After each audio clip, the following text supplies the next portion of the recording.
আসসালামু আলাইকুম everyone, welcome back to my channel cooking corner. আজকে আমি আপনাদের সাথে শেয়ার করব কিভাবে চিংড়ি শুটকি দিয়ে বড়া বানানো যায়। সবসময় তো আমরা চিংড়ি মাছ দিয়েই তৈরি করি, তাই ভাবলাম আজকে একটু ডিফারেন্ট করে চিংড়ি শুটকি দিয়ে তৈরি করি, তো সেটাই আজকে শেয়ার করব। তো এখানে প্রথমে আমি ডাল আর এখানে পোলাই চাল নিয়ে নিয়েছি। আপনারা চাইলে ভাতের চালটাও কিন্তু ইউজ করতে পারেন।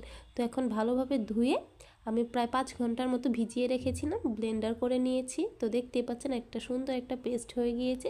এখন এখানে দিয়ে দেব 1 কাপ পরিমাণে মরিচ কুচি আর দিয়ে দিলাম পেঁয়াজ কুচি। পেঁয়াজের পরিমাণটা একটু বেশি দিবেন, তাহলে কিন্তু পেঁয়াজটা খেতে অনেক সুন্দর হবে আর অনেকটাই ক্রিস্পি হবে।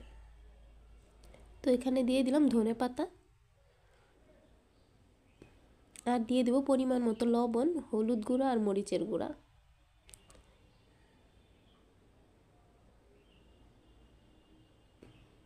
তো দেখতেই পাচ্ছেন আমি কিন্তু একদম পরিমাণ মতো সব কিছু দিয়ে নিচ্ছি। এখন ভালোভাবে মাখিয়ে নিব। আপনারা চাইলে কিন্তু এখানে একটু জিরা গুঁড়াও দিতে পারেন। এখন ভালোভাবে হাতের সাহায্যে মাখিয়ে নিব।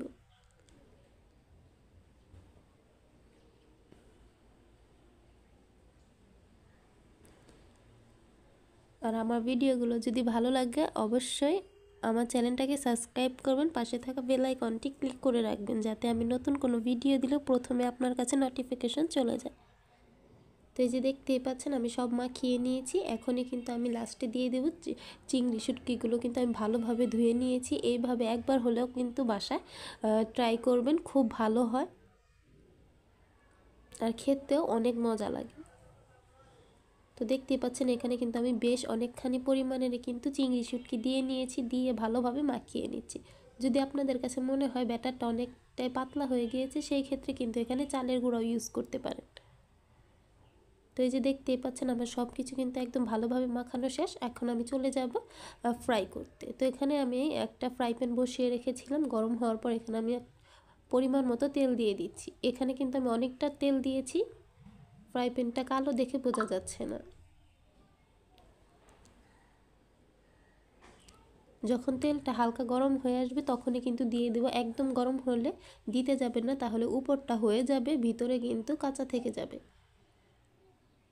তো এই যে দেখতেই পাচ্ছেন আমি কিন্তু সুন্দর করে দিয়ে দিচ্ছি।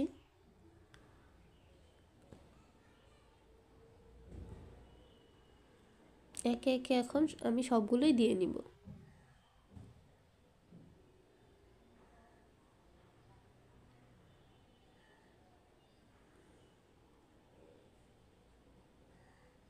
আপনাদের কাছে ভিডিওটা কেমন লাগলো অবশ্যই কিন্তু কমেন্টে জানাবেন, আর আমার চ্যানেলটাকে সাবস্ক্রাইব করবেন।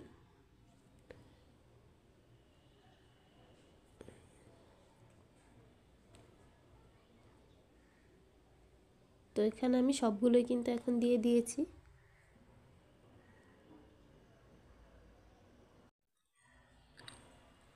তো এখানে এখন কিন্তু এক পাট হয়ে গিয়েছে, আমি এখন আস্তে আস্তে কিন্তু উল্টিয়ে দিব। এরকম অল্প আঁচে কিন্তু আমি সবগুলো চপকে কিন্তু ভেজে নিব। তো দেখতেই পাচ্ছেন সবগুলো কিন্তু একদম সুন্দর করে ভেজে নিয়েছি। এখন সবগুলোকে উঠিয়ে নিব। আর এই হইল পেঁয়াজুর ফাইনাল লুক। তো কেমন হয়েছে অবশ্যই জানাবেন। তো আজকের মতো কিন্তু ভিডিওটা এইখানেই শেষ করব। সবাই ভালো থাকবেন, আমার জন্য দোয়া করবেন। আল্লাহ হাফেজ।